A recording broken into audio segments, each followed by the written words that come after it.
สบายดีท่านผู้ชม FC ทุกๆคนมื้อนี้สิมาเว้าเรื่องเหตุการณ์ที่หลังจากที่บ่าวนงได้ไปถ่ายเอื้อยนวลหลังจากที่ถ่ายเสร็จแล้วเฮาก็มาถ่ายรีวิว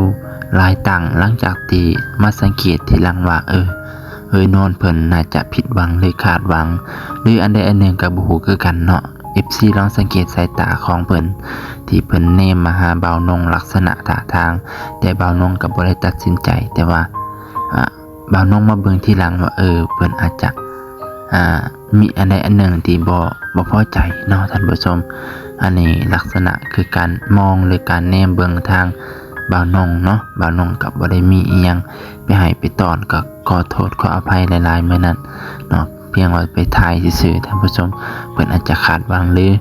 ลักษณะท่าทางเพิ่นแนมก็บ่าวนงก็สังเกตเห็นอยู่ว่ามันบ่ดีบ่งามเนาะแต่ว่าก็บ่เป็นหยังบ่าวนงก็ถือว่า